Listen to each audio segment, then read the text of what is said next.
Hello everybody and welcome to Chimp Reviews. Today I will be reviewing Batman Free Jokers. Batman Free Jokers was created by Jeff Johns, Jason Fabok and Brad Anderson. And there they are there, look. No, only joking. These are three people who love the Batman mythology intensely and have put a lot of work in that direction. This comic lends itself heavily from the mythology that has shaped a lot of the Batman narrative in comic book form over the past couple of decades, and it tells the mysterious story of three Jokers operating at the same time. So what the heck is going on with that? Luckily, Batman/Bruce Wayne has help unraveling this mystery, and he has help in the form of his former troubled Robin, Jason Todd, who is now masquerading as Red Hood, as he does post being beaten to death by the Joker, and also Barbara Gordon, who is assuming the mantle of Batgirl following the classic horrible brutalization she suffered at the hands of Joker. So we have the most naturally troubled incarnations of these three superheroes as you can get, whilst unraveling the mystery of why there were three Jokers operating at the same time. These three superheroes also have to spend a lot of time dealing with each other's baggage whilst fighting their own respective demons. So, what does this comic offer that a lot of Batman comics don't offer? Well, like I said, it lends itself heavily to mythology that has already been covered quite a lot of times. I've lost count of the amount of Batman comics that involve a flashback of Bruce and his parents walking down the dark aisle after seeing The Mask of Zorro. Dialogue is always slightly different, this, that and the other, but it's basically the same flashback seen over and over again, and it does this one again.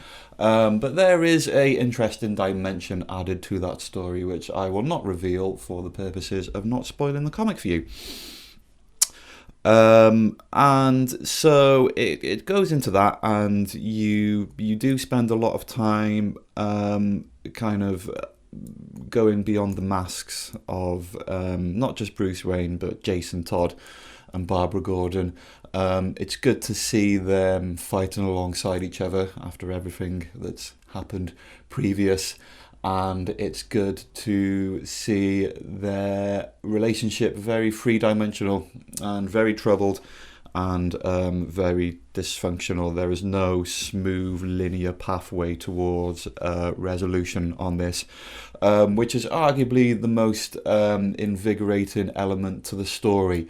There are a few little what might be considered hot takes on the narrative direction that the story of Jason and Barbara takes, but it's like I said, it adds an interesting dimension, and ultimately these characters find the better part in each other, not trying to give so much away. Now, I think the biggest problem with this comic is I think it's a really good comic.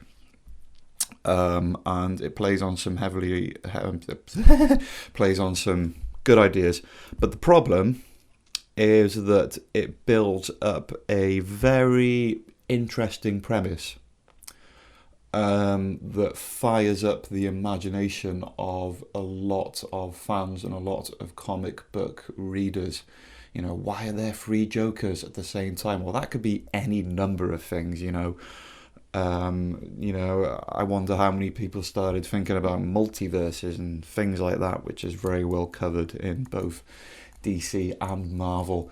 And once those synapses start flaring up in the brain of what this might be, one might find that the payoff doesn't quite deliver on the expectations. Now, I'm not going to spoil it, but basically, the Joker's being a bit of a dick, and I can tell you that much.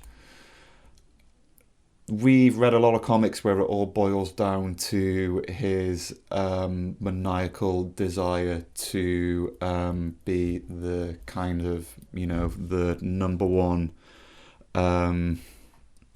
force of evil, which in some guises he kind of does for the rather petty motive of being the centre of attention. Now, you kind of wonder if this ground has been covered so much, so many times, that even if you put a new twist on it, that even if you put a new spin, it doesn't really offer anything new to the readers.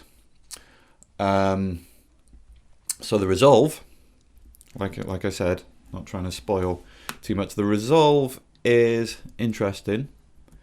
It's pretty well written.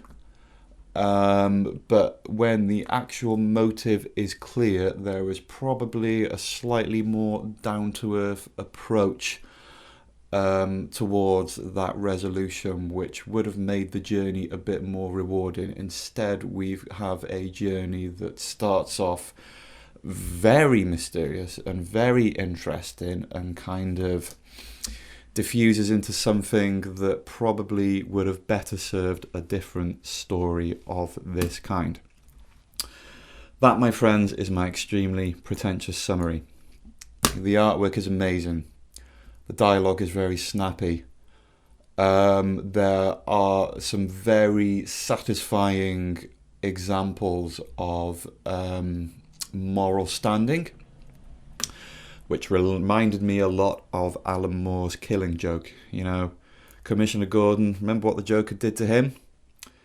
And in the end he says to Batman, arrest the Joker alive, he needs to know that our way works. And that always blew my mind, that sense of honour and almost forgiveness. It's like, man, that's some real power right there. More power than even Batman had in that particular comic. And I think that sense of humanity and forgiveness and the almost brutal strength of forgiveness is something that manifests in this comic pretty well, and is something that I found a lot more rewarding than the resolve of the actual Three Jokers story. So there's my review. It gets a thumbs up in some respects, but overall as a product, I think they could have taken these two different concepts, split them in half, and made two different comics, the summary of which would have been a lot stronger than this as a product of its own. But, as always, feel free to completely disagree with my 8-minute long ramblings. You'll enjoy reading it. I enjoyed reading it. I'm just being a bit picky. It's a cool comic. These guys, all amazing. Really good job. There's just been a lot of it, and maybe it's time to, maybe not stop covering old ground, because old ground is cool, but I don't know. Maybe approach these things a little more side on. Just an idea. Who am I to say that? Feel free to disagree. Batman Three Jokers, check it out. Thanks for watching, and I'll see you next time.